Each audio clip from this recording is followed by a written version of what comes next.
Welcome back sa akin channel. So itong si Manong Ted Filon ay napatanong dito kay Joel Chua nang ma-interview nga niya ito patungkol sa witness na si Madriaga. Kaya nga lang, ang tanong ni Manong Ted Filon ay patungkol doon sa tseke na ipresenta ni Madriaga sa impeachment hearing. Kaya nga lang napansin ni Manong Ted Filon yung parehong control number doon sa dalawang tseke. At ilang may kakaiba at parang may mali doon sa tseke. Na para bang kapag may loopholes na tulad nito, abay bahala na yata ang Senate. Abay para saan pa yung clarificatory? Kaya naman si Manong Ted Filon na yung nagtanong kay Joel Chua. Kahiya-hiyaman. Panoorin natin ang video. Ay, magandang umaga, Manong Ted at DJ Chacha. Opo. At sa lahat po na inyong taga-subaybay. Salamat sa panahon. Congressman, sa mga nagtatanong lang po, paano ba pumasok sa eksena si Ramil Madriaga dito po sa impeachment hearing na ito? Kasi dati nga po, wala naman siya doon po sa unang complaint. Isa po siya sa mga witness ni Congresswoman Laila de Lima. Meron po siyang attachment doon, yung kanyang unang salaysay. Yung second, yung pangalawang salaysay niya, yun po yung wala. Kaya yun po yung kanya ipinresenta nung kami po ay nag-committee hearing. At dito po, kaya po pinabasa po namin siya sa kanya ito. So meaning, ito po ay ang kanya pong presensya ay nang dahil doon sa complaint na inendorso ni Rep. de Lima. Opo, tama po kayo. Alright. Ngayon, meron ho bang kaukulang vetting na ginagawa ang komite bago po magharap ng isang testigo sa komite? Well, kasi po kami, ang trabaho lamang po namin is tanggapin muna yung ebidensya.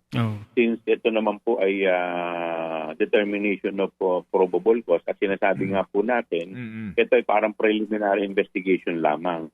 So dito po, tatanggapin lamang po yung mga testigo. And in fact, kahit naman po doon sa ating prosecutor, sa mga correspondent, sila rin po ay papayagan even now na tanggapin yung mga ebidensya nila at mga testigo kahit po hindi po nila ito na i-attach sa kanilang answer.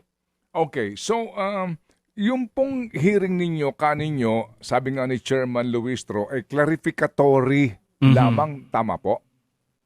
Tama po. Okay, so sa clarificatory hearing na iyan, may hangganan lang ang pagtatanong ninyo. You cannot clarify so deeply into the allegations? Tama po kayo. We are confined only to the line of questioning insofar as the four corners of the affidavit. Okay. So To the line of hanggang doon questioning. lamang sa mga affidavit na sinumite. Kaya nga po, yung mga wala po dun sa affidavit, hindi po namin hindi po pinapayagan. Lahat naman po kami na Pili lang kasi yung tanong. pinawalan dito. Okay, kasi po, bagamat probable cause, parang sa fiscal kung ihahambing natin, pero yung fiscal din, kahit na yan po, lamang po, paunang pagdinig to establish probable cause, may mga pag-aalam pa rin sa veracity, katotohanan, noong isinusumbong nung, in this case, testigo sa kaso, di po ba? Katawa-tawa kasi naman, pili lang yung script. So, pili lang yung itatanong patungkol doon sa script. Papalusot pa itong si Joel Chua, Tama po kayo. Kaya nga po kinaklarify namin Kasi baka Okay. mamaya po, pag tampa po nito sa Senado, sa full-blown trial, bigla Ay. mamaya, sabihin niya, hindi niya ito affidavit, hindi niya ito sinumpaan, wala po siyang sinabi na ganito, ganon. Kaya ang tanong lang ay tungkol lang sa affidavit. Now, insofar as the credibility of the witness is concerned, yan po ay sa full-blown trial na. Para kung saan, Full-blown. siya po ay i-cross-examine na ng mga abogado po ng depensa. Okay. Kasi po, dito po sa ganito, kaya ho lang kami interesado po dito nga sa inyong proseso Kasi yung iba po na nagmamasid rin, nag-oobserba na nagsasabi na kung aabot si Madriaga dito po sa Senate trial bilang testigo ng prosecution, paano kung doon magkabalubaluktot na ang kanyang Umalpak. statement at hindi na po maging tugma sa kanyang mga sinasabi, ang kanyang mga walang kaukulang ebidensya, ang kanyang mga kwento, hindi kaya sumira iyon sa prosecution? May mga nangangamba na baka ito pa ang maging dahilan kung kaya magkaroon ng doubt ang mga judges. Alam mo, Manong Ted, sabi ko nga kahapon, no, meron po sa akin nagtanong tungkol dyan kung gaano kahalaga yung statement ni Madriaga. Tanggalin po natin si Madriaga sa eksena. No. Pero ito po, nilabas po ng COA yung kanilang ruling dito po sa apela. Hindi pa naman final yun eh. So, kahit po wala ang statement ni Madriaga, ako po naniniwala, so far as probable cause pa rin is concerned, tatayo pa rin po ito. Hindi, clarificatory lang. Kasi nga, ang Congressman, sabi ko nga kanina, yung unang complaint na binaril ng Supreme Court, sa totoo lang po naman, I mean, kumontra man itong mga DDS, no? Klaro naman, may mga basihan ang reklamo. Opo. Pero sa pagsasama kay Madriaga, may mga nagsasabi na baka ito pa ho ang maging dahilan kung bakit baka may mga pagkakataon na magduda na. Opo, sa ihahain yung complaint. Kaya po may mga katanungan nga kung talagang ang mga congressman ay nag-aral, pinag-aralan yung veracity or even consistency sa laman ng kanyang affidavit. Kaya nga po kahapon, nung kami po ay Tuesday, nung Martes, nung kami po ay nagkakaroon ng hearing, ito po ay kinaklarify namin. At kinukonfirm sa kanya kung ito ba talaga ay pinatotohanan niya. Kasi hanggang doon lamang po yung aming limitation dahil nga po clarificatory questions lamang. Binasa niyo ho, Congressman, ito pong 24 pages na kanyang supplemental affidavit. Ano po? Yes po. Opo. Ang Congressman, kasi kung pwede kayong magtanong sa laman lang ng affidavit at sa kanyang mga annexes, may interesting ditong sinasabi siya eh. Number 27. On another incident, I was informed by PRRD that 2 land bank managers' checks Ito na yun. which were to be delivered to one of our safe houses in Eastwood, Quezon City in the amounts of 84,200,000 pesos and 4,800,000 pesos, respectively, were issued under my name. Ayun. Copies of the 2 land bank managers' checks are here to attach as annexes A and A1. All right. To prove the aforementioned allegations, I am willing to etc. etc. etc. Pero did you check the annex, the said Yari manager's kayo. check kung ano mga petsa nito? Ayun. Yung annexes po niyan ay nando doon ay hindi ko po napansin yung petsa. Oo, kasi So, dahil Congressman, naka-annex po Congressman, yung sinasabi niyang Hindi manager's check, napansin. ano po, na ang amount nakapangalan sa kanya land bank ito. Alright, 84 million. Ang petsa nito, April 18, 2023 eh.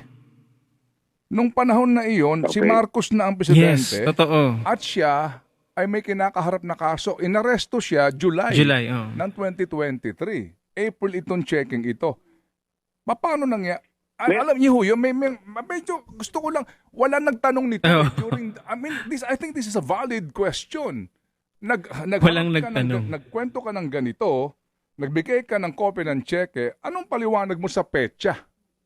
Paano naman ng panahon na iyon, meron ka, go ahead sir, go ahead. Tama po. Yan po kasi hindi naman po yan natanong doon sa aming Hindi nyo tinanong. hearing. Kasi alam nyo may mali. Siguro yan, matatanong na po yan pagdating po sa trial. Ay, Okay. At saka meron naman po kasing waiver, bank waiver . So po pwede rin po natin tanungin kung ito pong account na to ay under his name. Total yung kanya pong sinumite na bank waiver ay wala naman pong limit kung saan. Oo, So possible oo, na ito'y isa rin sa mga account na pinabuksan sa kanya as dummy. I'm just hindi ko po alam yan. So kasi po kaya kailangan ang maganda po kasi dito, yung kanyang sinumiting bank waiver ay hindi naman po limited doon lamang sa 5. Opo, pero kasi yung bank waiver po, attorney, congressman, di ba parang ano lang yan, malalaman mo yung mga, wala naman doon kung sino nag-deposit, di ba? Oo. May mga amounts doon, tsaka yung mga dates, di ho ba? Basically po, wala naman doong detalye kung saan ang galing yung pera, sino pinanggalingan ng pera, sino nag-deposito, di po ba? Unless may cheque pong na-deposito doon. Yes. Unless may check na maaari mo. Magkakaroon ng paper trail. Oo. Yes. At actually, ang isa rin naman sa question din dito is yung pong pinatutunayan po kasi niya, I think kaya po siya nag-sign ng bank waiver is to prove na siya po talaga ay nagamit.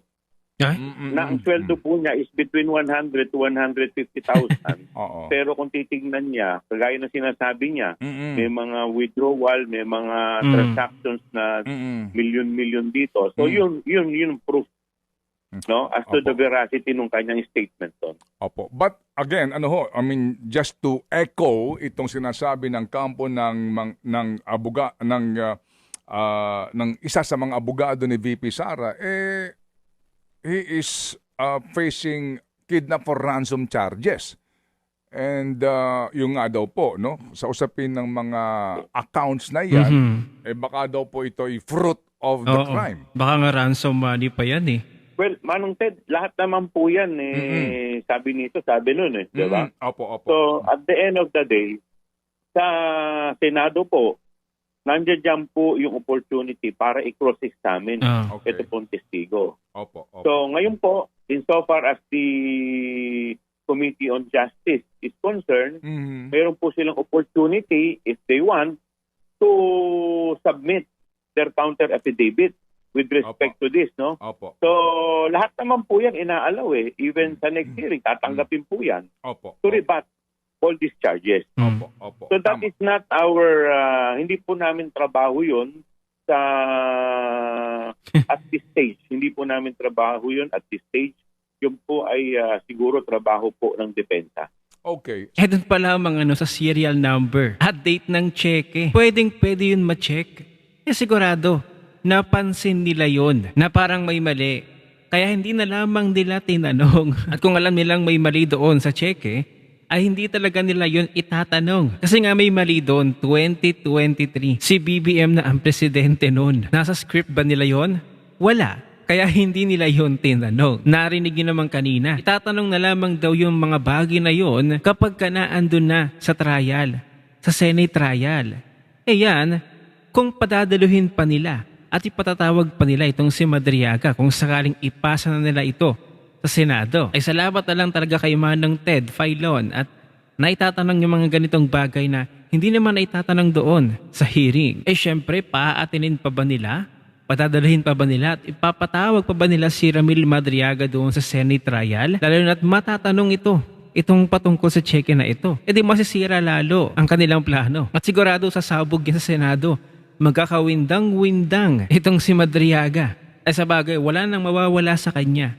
Kasi nakakulong na siya. At baka siya pang maging dahilan para maabswelto si Vice President Sara na kahit wala naman talaga siyang kasalanan. Ngayon pumalpak itong si Madriaga, ang kanilang star witness na isang kriminal. Baka ang mangyayari, biglang patahimikin, biglang igurgur itong si Madriaga ng mga nasa likod ng impeachment na ito. At kapag natahimik na, nagurgur na si Madriaga, syempre baka ipahid na naman itong kasalanan na ito ng pagpapagurgor kay Madriaga, kay VP Sara. Ganun ang kanilang mga galawan at style. Naiisip ko lang ito baka plano talaga nila na maitransmit na ito sa Senado. At kapag naitransmit na ito sa Senado, abay baka may mangyaring masama dito kay Madriaga. At syempre ayaw nilang pagsalitain itong si Madriaga doon sa Senado kasi magigisa sila doon. Doon pa lang sa cheque, sablay na.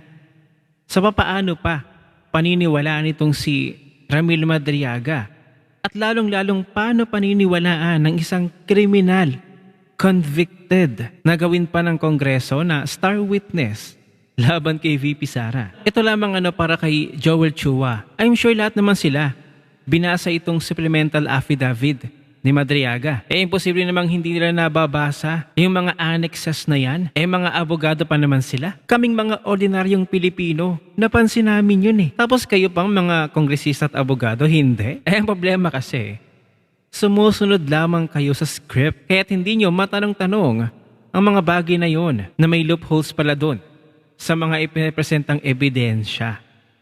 Kasi ang tanging goal nyo lamang ay siraan ng siraan, hilahin pababa ang pangalan ni VP Sara. Ano ang inyong opinyon sa matapang na pagtatanong ni Manong Ted Filon patungkol sa cheque ni Madriaga? I-comment mo na yan dyan sa comment section. Hanggang sa muli.